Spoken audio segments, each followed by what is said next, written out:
रजनी को बचपन से ही पेंटिंग का बहुत शौक था।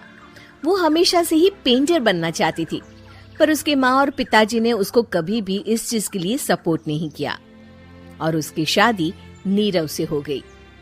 नीरव रजनी को बहुत प्यार करता था, पर रजनी हमेशा चुपचाप ही रहती। वो इस शादी से खुश नहीं थी। वो ये शादी नहीं करना चाहती थी। उसे तो हमेशा से पेंटर जो बनना था। अपने इस सपने को वो नहीं पूरा कर पाई, इसलिए वो हमेशा उदास रहती थी। रजनी, बहुत ही बढ़िया फिल्म लगी है, कल देखने चले? नहीं जी, कल मुझे बहुत काम है, मैं नहीं जा पाऊंगी। अच्छा तो कोई बात नहीं, संडे को चलते हैं। देखिए, मुझे फिल्म देखना पसंद नहीं है। आपको जाना है तो चले जाइए। नीरव को मना करके रजनी वहाँ से चली जाती है और अपने बैग को खोलकर उसमें बंद पड़े ब्रश और कलर्स को देखकर रोने लगती है। रजनी, चलो ना कहीं बाहर खाने चलते हैं, कुछ तुम्हारी पसंद का। जी, मुझे नहीं जाना, मेरी तबीयत ठीक नहीं है। रजनी वहाँ से चली जाती है। नीरव को समझ नहीं आता कि रजनी उससे इतना दूर क्यों रहती है। वो जब भी उसके साथ वक्त बिताना चाहता है, रजनी कोई ना कोई बहाना बना देती है। एक दिन घर पर कोई नहीं था। रजनी घर का सारा काम जल्दी से खत्म कर लेती है। घर पर अकेले होने के कारण वो सोचती है कि वो आज पेंटिंग करेगी। वो अपने कमरे में जाकर पेंट ब्रशेस और कलर्स निकालकर जैसे ही कलर मिक्स कर रही होती है कि दरवाजे पर बेल बज जाती है। अब कौन आ गया इस वक्त? इतनी मुश्किल से तो मुझे पेंट करने का मौका मिला है। रजनी दरवाजा खोलती है तो उसकी सास अपनी सहेलियों के साथ खड़ी होती है और सब घर के अंदर आ जाते हैं। अरे बहू, सबको शरबत बनाकर पिला दे, बाहर तो बड़ी गर्मी है। उफ। जी। रजनी पेंट ना कर पाने से उदास हो जाती है। उसे गुस्सा भी आ रहा होता है कि उसने इस शादी के लिए हाँ क्यों कह दी।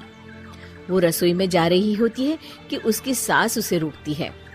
बहू, सबके खाने का भी इंतजाम कर लेना, आज का लंच तो ये सब यहीं करेगी। हाँ। रजनी बिना कुछ कहे रसोई में चली जाती है। सबके लिए खाना बनाती है। सब खाना खाते हैं और रजनी घड़ी देखती है कि ये सब कब जाएंगे ताकि वो अपनी पेंटिंग कर सके। जब शाम होती है तब सब चले जाते हैं अपने घर। अरे बहू, सब तेरे खाने की तो बहुत तारीफ कर रहे थे, सबको बहुत अच्छा लगा खाना। आपको मुझे सुबह बताना चाहिए था ना कि आपकी सहेलियां आ रही है। पता भी है कितना वक्त लगा सारा खाना बनाने में। अरे बहू, तू ऐसे कैसे बात कर रही है मुझसे? तो और कैसे बात करूं? मैं इस घर की कोई नौकरानी नहीं हूँ कि इतना काम करूंगी। रजनी अपने कमरे में जाकर दरवाजा बंद कर लेती है। शाम को जब नीरव आता है तो उसकी माँ उसे पूरी घटना के बारे में बताती है। क्या रजनी ने आपसे इस तरह बात की माँ? हाँ, और पता नहीं उसे क्या हो गया है, शाम से बाहर भी नहीं आई है। मैंने तो कई बार आवाज दी, खाना भी नहीं खाया उसने। तू ही बात करके देख ले बेटा। नीरव अपने कमरे का दरवाजा खटखटाता है। रजनी, दरवाजा खोलो, मैं हूँ। रजनी दरवाजा खोलती है और फिर वापस जाकर अपने बिस्तर पर लेट जाती है। रजनी, माँ से बात करने का ये क्या तरीका है? मैंने कोई गलत बात नहीं की है। अरे तुम क्यों ऐसे बर्ताव कर रही हो सबके साथ? क्या तुम इस शादी से खुश नहीं हो? रजनी कुछ नहीं बोलती। अरे बताओ मुझे रजनी, क्या ये शादी तुम्हारी मर्जी के खिलाफ हुई है? हाँ, मैं ये शादी कभी नहीं करना चाहती थी। तुमसे क्या, मैं किसी से भी शादी नहीं करना चाहती थी। रजनी रोने लगती है। चुप हो जाओ रजनी, बताओ मुझे, तुम क्यों नहीं करना चाहती थी शादी?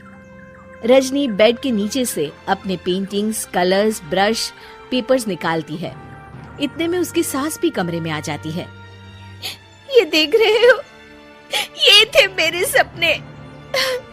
मैं पेंटर बनना चाहती थी, पर माँ पापा ने कभी सपोर्ट नहीं किया और मेरी शादी करवा दी। मेरे सारे सपने टूट गए। हर वक्त बस गुस्सा आता रहता है मुझे। मैं जानती हूँ कि आप लोगों की इसमें कोई गलती नहीं है, पर मैं क्या करूँ, मुझे समझ में नहीं आता।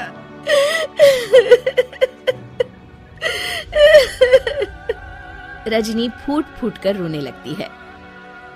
मुझे माफ कर दीजिए, आप दोनों के साथ मैं बहुत बुरा बर्ताव कर रही हूँ। अरे रजनी बेटा, चुप हो जाओ तुम। नीरव पानी लेकर आता है। ये लो पानी पियो और शांत हो जाओ। रजनी पानी पीती है और उसकी सास पेंटिंग्स देख रही होती है। अरे नीरव, हमें तो पता ही नहीं था कि हमारी बहू कलाकार है। अरे कितनी अच्छी पेंटिंग्स बनाई है, देखो तो। ये वाली तो मैं अपने कमरे में ले जाऊंगी। आपको ये पेंटिंग्स अच्छी लगी? अच्छी नहीं, बहुत अच्छी लगी। और तुमने हमें बताया क्यों नहीं? तुम जब चाहे पेंटिंग कर सकती हो रजनी। हम तुम्हारे सपनों को पूरा करने में तुम्हारा पूरा साथ देंगे। हाँ बेटा, हम कला की कद्र करते हैं। हम कलाकार तो नहीं, पर मुझे गर्व है कि मेरी बहू एक कलाकार है। रजनी, नीरव और सास तीनों हंस